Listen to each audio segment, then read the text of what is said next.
During the last 2 days, we've been discussing, out of the 4 Guardian meditations, the first one, namely Buddha-Nusati Bhavana, recollection of the Buddha's quality, or Dhamma-Nusati Bhavana, recollection of the Dhamma qualities. In brief, how to practice and what are the benefits.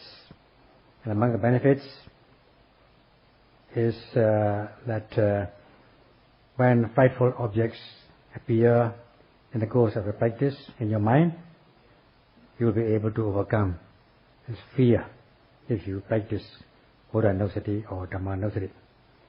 Today, Sayadaw is going to discuss the remaining Guardian meditations as regards their characteristics, how to practice, and the benefits. The next Guardian meditation is the Metta Bhavana, loving kindness meditation, wishing for the welfare of others, by which the mind has interest and said to be moist. When there is ill will, occasion for having ill will towards others, that ill will or anger or aversion may be simmering in one's mind. And as a result of this ill will, dosa, the mind is said to be dry and uninteresting. If one wishes for the welfare of others, then the mind becomes moist, interesting, and smooth. So metta has the quality of making the mind moist and interesting. When one has metta over another person, one person or many persons, may he, she or they be happy and healthy and prosperous, then there is only loving kindness and one will be free from ill will, aversion. So that the mind becomes moist, interesting and smooth, and there will be no more dryness as a result of ill will. Instead the mind will be moist and interesting. So this metta is a reverse of dosa, ill will. Now dosa in Pali is,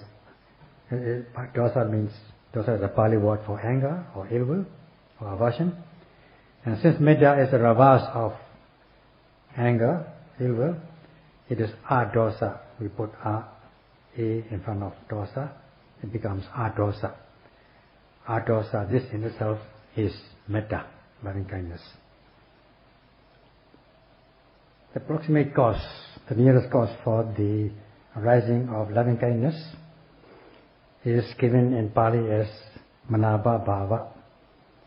That means one has to look at the lovable aspect. This manaba bhava means lovable or dear aspect of another person or other persons. If you look at it, you are bound to see it. Now, if you just think about another person or other person's physical, verbal, mental misbehaviors, then there will be only aversion, ill will, dosa, and the mind will remain dry. So you must remove this aspect. That is the hateful aspect of these physical, verbal, mental behaviors of another person or other persons. Just look at the good aspect, the bright aspect of another person or other persons to whom you are going to extend your loving kindness. And this is known as manaba bhava, lovable aspect. Either by way of physical behavior, verbal or mental behavior. So one has got to be able to look and find out the lovable behavior, either in a physical conduct or verbal or mental conduct. Sometimes another person's physical conduct may not be desirable, but his or her verbal and mental conduct are good, lovable. So you just think about the lovable aspects. Sometimes the verbal behavior of another person or persons may not be satisfactory, may not be desirable, but his or her or their physical and mental behaviors are lovable. So you look at these lovable aspects in this way, and so on. So if you try to look, you are bound to see this lovable aspect in either physical, verbal or mental behavior of another person or other persons. And also think about things they have done for you, help you in many ways, in the way of material support or as support by service, helping you materially or by service. You will find out, you will see that he or she or they have done something good for you. They must have helped you in one way or another. So if you look, you are bound to see it. Then there will be loving kindness. You'll come to love that person. You will come to have a goodwill towards that person or persons. So this kind of characteristic is known as Hidupakara Ovati Lakhana Metta. That is, looking at the aspect of help from other people, good aspects of other people, and the way they have helped you, the beneficial aspect of others, so that you will have goodwill towards that person or persons.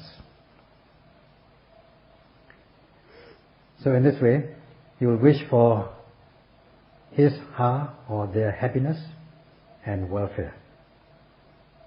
So this is the approximate cause for the extension of loving kindness towards other people, looking at the good or dear or bright aspect of the other person or persons. So either towards you are going to extend metta towards one person or many persons, remove the thoughts of ill will, so that you will see only the lovable aspect. And in this way you can, but it is not enough just to have loving kindness in your mind.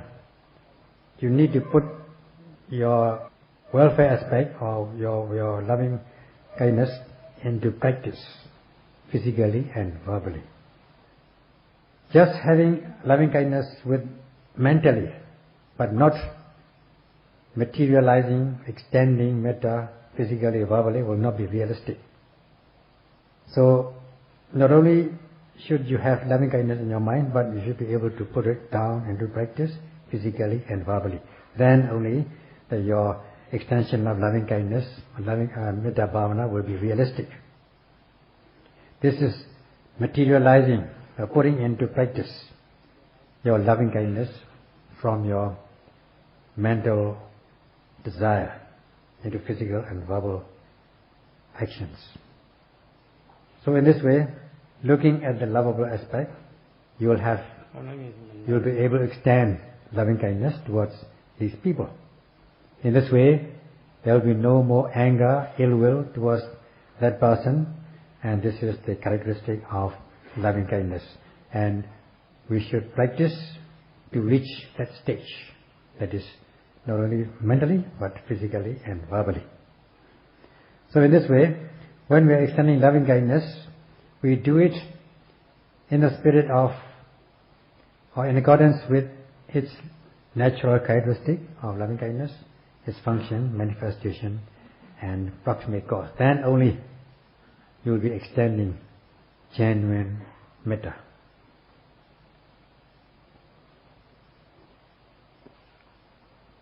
In the text is given the method of giving or extending metta, given in 4 ways or 4 characteristics. That first of all, may all beings be free from harm or dangers. Now harm or danger can be of 2 kinds: internal danger, internal enemy, which is kilesas, defilements. And external enemies, they are personal enemies. So it is necessary to be free from or to extend metta so that other person or persons be free from these two kinds of dangers, internal and external dangers.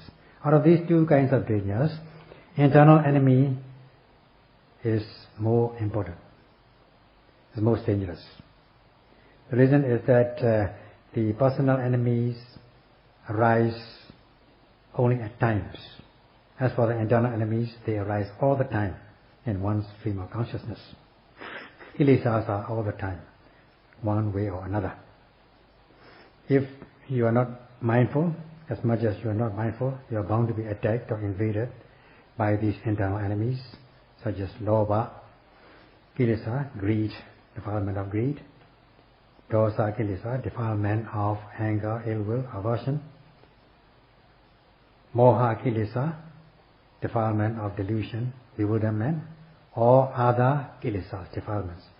They are bound to be there. One or all of them are bound to invade your stream of consciousness. And if you are not able to block these enemies, they will always be there. They will always invade you. So, if you indulge in these defilements, you will be defiling yourself, at the same time harming others. So both sides will suffer. If the internal enemy cannot be subdued, then you cannot subdue the external enemy. You will not be free from external enemy. So when you say, may all beings be free from harm or danger, means may all beings be free from these dangerous kilesas. That is very important. And may they be able to try at least to be free from these internal enemies, kilesas. Then you can also say that they may also be free from external enemies. So first the internal enemies, which are more serious, more dangerous, and then the external enemies, which are the personal enemies, which occur at times. So when you are able to be free, you extend this metta, loving kindness, to be free from dangers. They will also be free from other dangers, bhaya. What are these other dangers? Other dangers are the danger of self-blame. If you are doing something immoral, you yourself will know it best, so that you will be blaming yourself. Oh, I have done that. I have done something wrong. This is known as adanubhaya, adanuvara bhaya, the danger of self-blame. Then there's the danger of censure by the wise. Other people also will blame you for your misconduct or misbehavior. Paranuvada bhaya, that is the meaning of that. Then, if you do something wrong, you are bound to be disciplined by the existing law. This is danda bhaya. And then, these three things occur in this very life. And as for the fourth one, the danger of falling into lower or wrong destinies. Dogati bhaya. So, if the internal enemies are not subdued, if you are not free from the internal enemies, then the external enemies are bound to arise. And then these four dangers, as we have said. So when we say, may they be free from dangers, that means may they be free from internal enemies, which is most important. In this way, you wish for the welfare of others. This is one way of extending metta to others. If you are free from these enemies, internal enemies, kilesa enemies, as well as the external enemies, then you won't succumb to these four dangers, as we have already discussed. There will be no distress, mental distress, no misery, so you will be happy.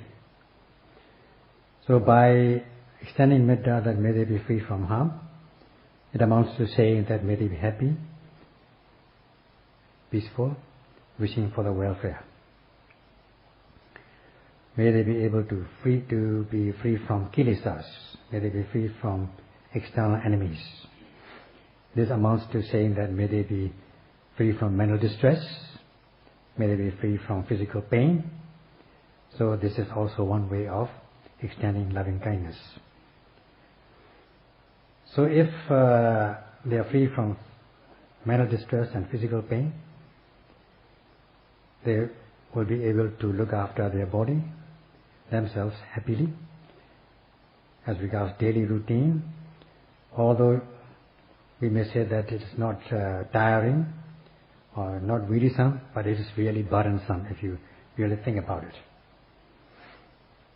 So the extension of loving kindness includes may all beings, or may they, or may he, she be able to take care of his, her, their bodies happily, so that this kind of task will not be burdensome.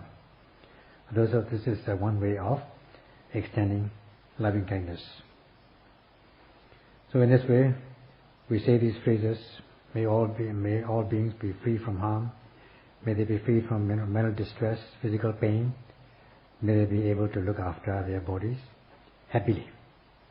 So this is how you extend loving kindness, wishing for their welfare.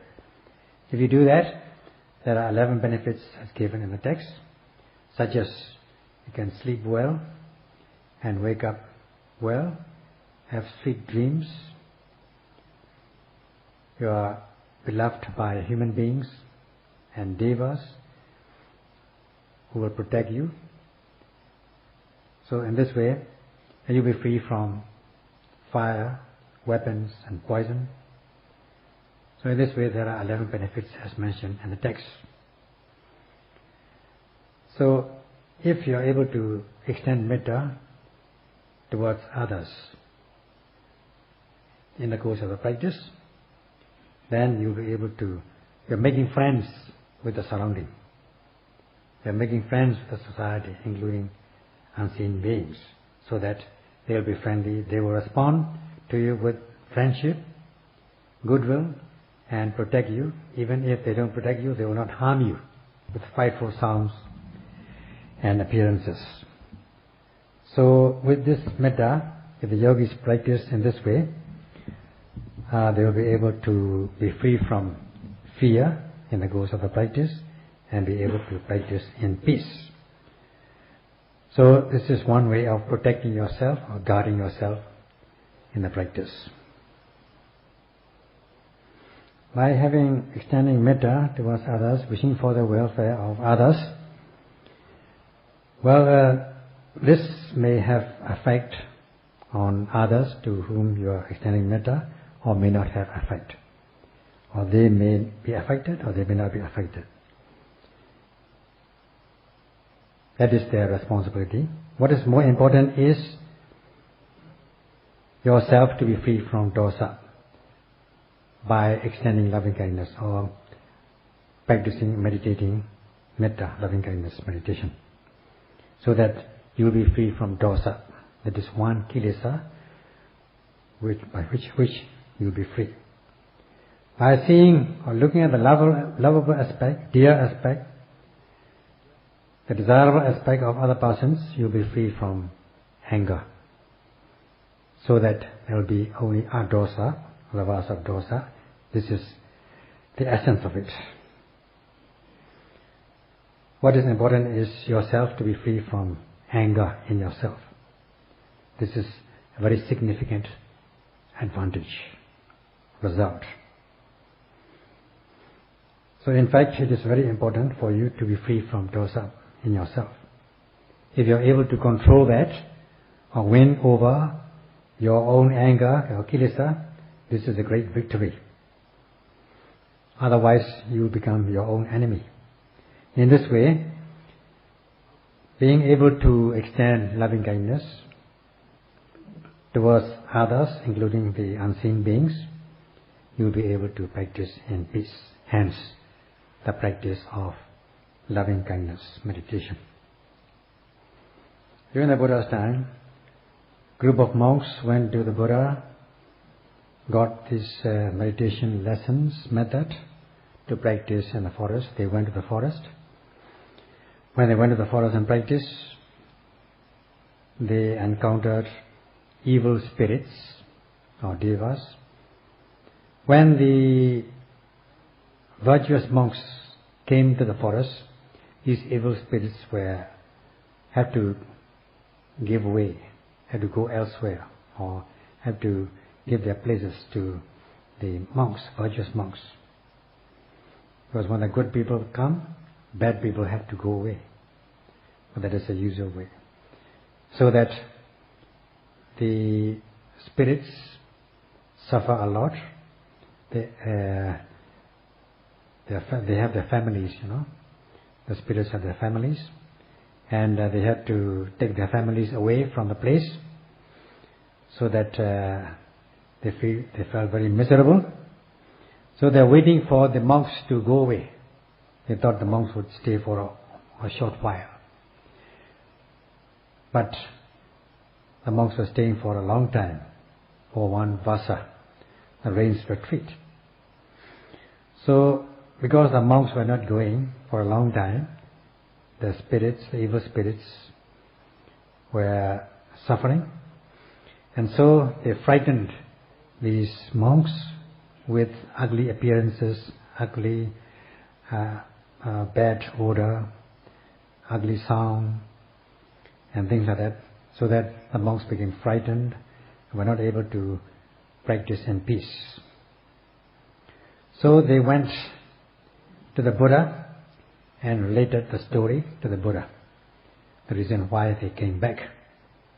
At that, the Buddha said, monks, this place, that is the forest where they have been, is the right place for you all, and you have to go back to that place. But when you went there, you didn't have any weapon in the form of metta, loving kindness. This time, take loving kindness lesson with you. Namely, this Karaniya Sutta, loving kindness, discourse on loving kindness. So the Buddha taught them this discourse on loving kindness, and with that they went back to the forest. And as soon as they entered the forest, the same evil spirits welcomed them. Spirits also responded with goodwill, because they are receiving loving kindness from the monks. So they became friendly, they behaved in a friendly manner, they welcomed them and not disturb them anymore, so that the monks were able to practice in peace, and it is said that they realized the holiness, arahantship. So also, here also you are practicing in the forest center. There may be some evil spirits.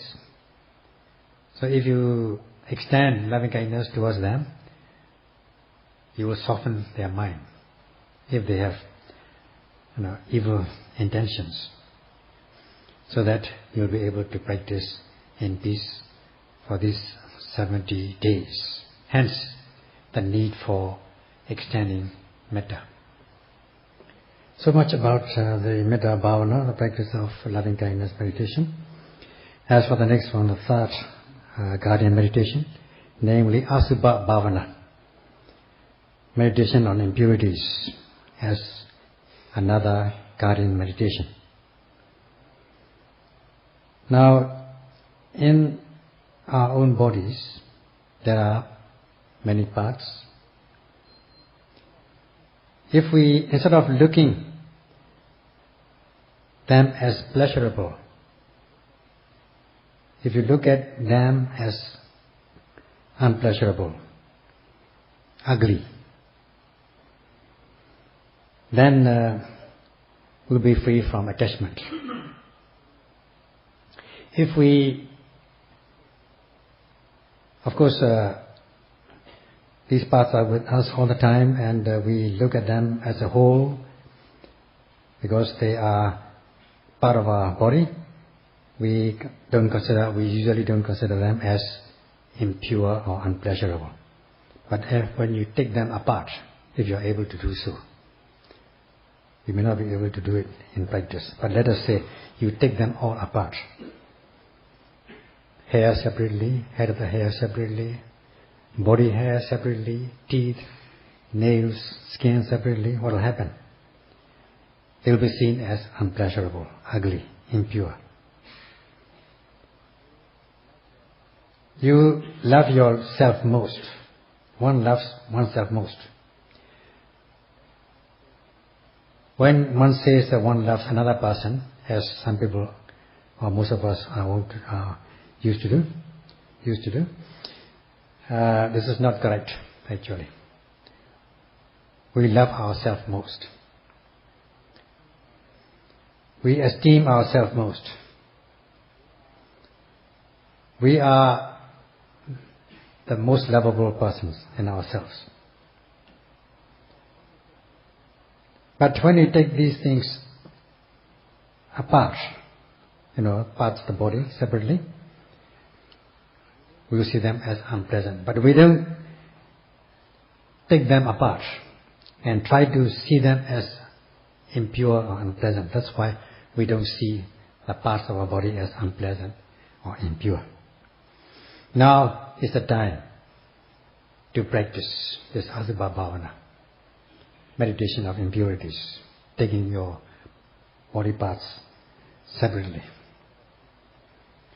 Instead of seeing them as a composite whole, dissect them, remove them, in an imaginary way of course, then there will be no more pleasure. They will not be seen as pleasurable, they will not be seen as beautiful. Suppose there is a vehicle. When you look at a vehicle, it looks very good, especially a new one, new model, a luxury one. When you take this vehicle apart into different parts of the vehicle, then these parts will not be seen as desirable. So also, in the body are these 5 things. Very obvious one: hair of the head, hair of the body, nail, teeth, skin. They are very obvious. There's a group of 5 parts. So if you put them separately in front of you, you will see them as unpleasant. They will be seen as unpleasant, impure, ugly. Because they are seen as pleasurable, beautiful, you're attached to them, to the head, to your hair, to your teeth, to your nails, to your skin. But when you take them apart, individually, separately, then you will see them as unpleasant, ugly, and you won't feel attached. You won't become attached to these things anymore. They will become undesirable. So in the body are these 5 parts, as we have said, and just put them separately and try to meditate on them, contemplate on them, reflect on them. You will see them as unpleasurable, impure, ugly. This is the practice of Asubha Bhavana. And putting all these things apart, 32 parts of the body separately, and viewing them as unpleasurable, unpleasant, ugly, is known as Kuttasa Bhavana. And during the practice of meditation, this is one of the meditations that we do in order to be able to be free from fear, to be free from pleasant objects. Now, when in the course of the practice, you may see pleasurable objects, visions, good, pleasant, seemingly pleasant, sometimes opposite sex. When you see them in your visions, You may see them as pleasurable, beautiful. But, of course, they are not the real objects. They are only visions, fantasies. But you see them, they appear as though they are real sometimes. It can happen. And then, when it happens like this, you may become attached to them. You will feel pleasant. You tend to become desirable. You tend to desire them, wish them, want them. But when you practice in advance, when you have practiced in advance this asubha bhavana, meditation of impurities, then you will be able to see them as unpleasant, ugly, and not beautiful, impure.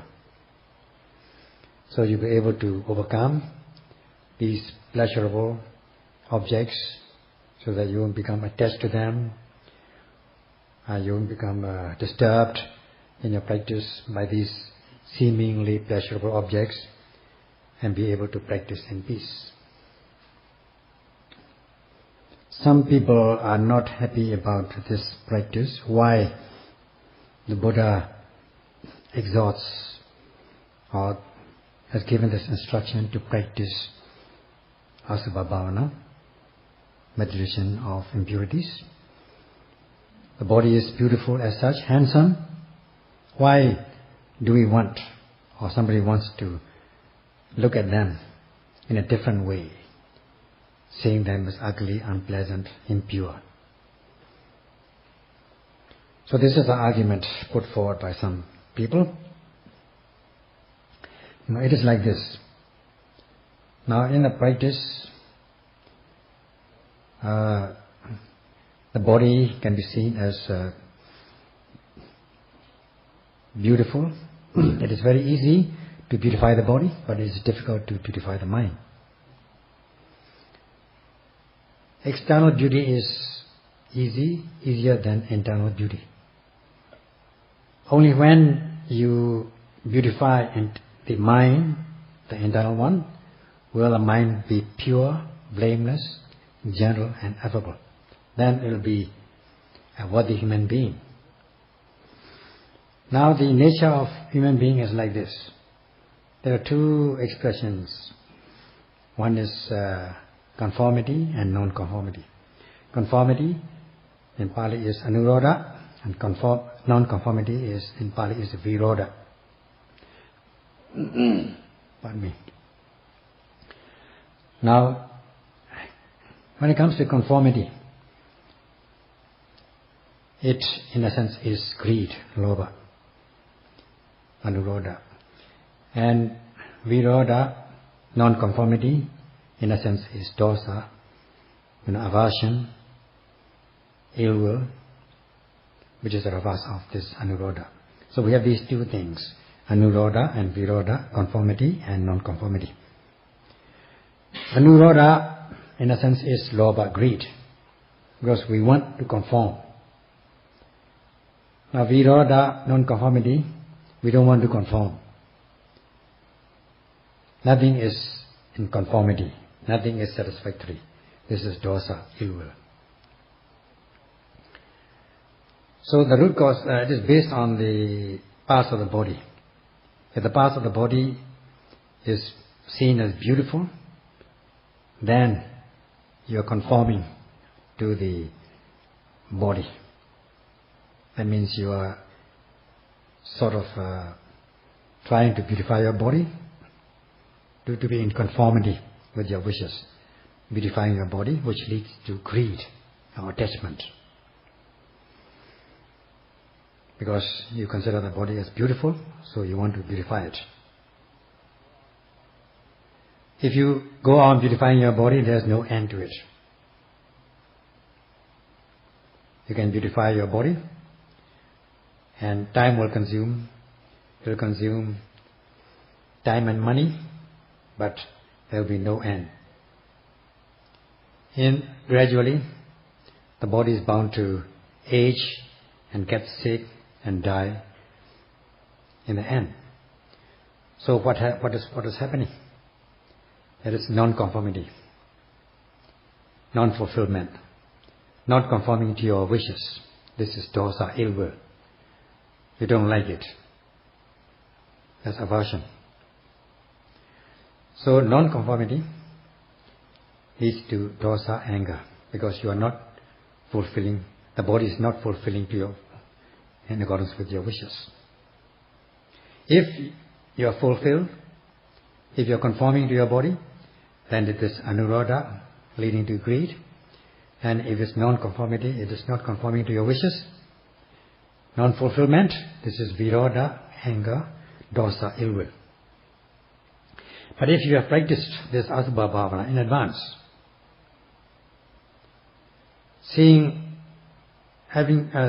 being able to see things as unpleasant, things which you had seen before as pleasant, are now seen as unpleasant with the practice of asubha bhavana. So there will be no anurodha or virodha. No, there will be no lobha or dosa. There will be no greed or aversion. No attachment or detachment. In this way, you are said to be winning over these two very important unwholesome roots, lobha and dosa. You are said to become victorious.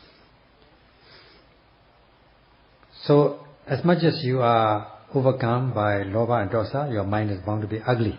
Now you have won over, you are able to overcome this lobha dosa, your mind is said to have become beautiful.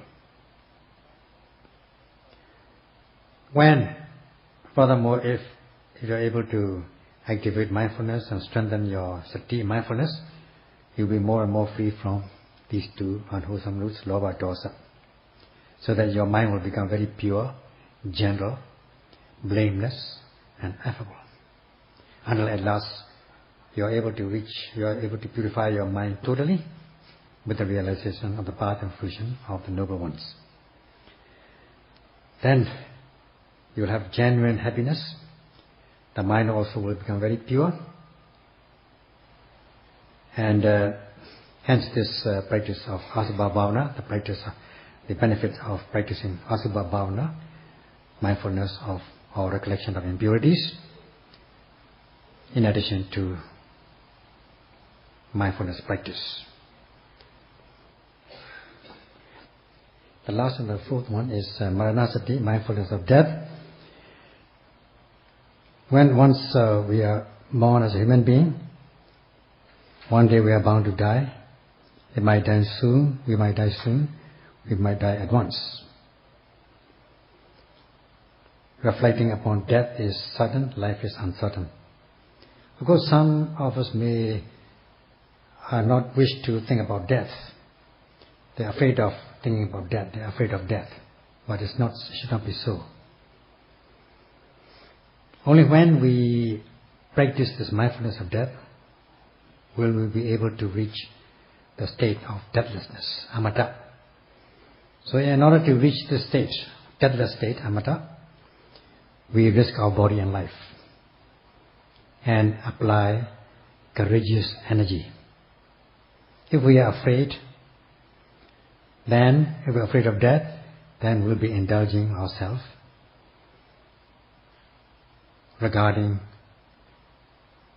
our body and life. We'll be afraid of body pain, physical pain, or mental pain, afraid of risking our life. If we are able to practice in advance this maranasati, mindfulness of death, as death is sudden, life is uncertain, anytime death can come, then there will be no more fear of death. In the course of the practice, you may endure excruciating physical pain. Then some tend to give up, surrender, and not advance in the practice. They tend to become cowardly. If you have practiced this maranasati in advance, you will be courageous because you are not afraid of death. You are not afraid of harming your body or mind with the practice. without regard to your body and life, not being afraid of death, you will be able to risk your life, risk your body and life, and endure this physical pain. And with the application of the different stages of courageous energy, virya, you will carry on with the practice. This is one benefit, that is being able to apply energy in the face of the unbearable physical pain. Now another benefit is because anytime death can come, before death comes, you will take this golden opportunity when everything is, we have all the facilities to practice, take advantage of the situation, to undertake the practice with a sense of enthusiasm and urgency. You will be able to make full use of the time available before death comes. While everything is running smooth, when you have all the facilities to practice, you will strive to take advantage, to cash in on this situation. This is the second benefit. Hence, the practice of maranasati, mindfulness of death, as one way of guarding yourself. With the practice of these 4 guardian meditations, you may practice at least, say, 1 minute, maximum 2 minutes for each of these 4 guardian meditations. By practicing this, you'll be free from dangers, unseen dangers, which may arise in the course of the practice. You'll be able to protect yourself, guard yourself from these dangers. If you're protected, you'll become secure from these dangers and free from the bondage and harm. And being free from bondage and harm, you'll be peaceful in your practice to realize this deathless state, amata, or Dhamma rati, Dhamma delight, or Dhamma sukha, Dhamma pleasure, or Dhamma happiness. So towards the end, we practice this Chaturareka Bhavana, the 4 guardian meditations, to protect yourself from dangers within the 7 days of your practice. May all be able to realize genuine happiness with this practice. That's all for this evening.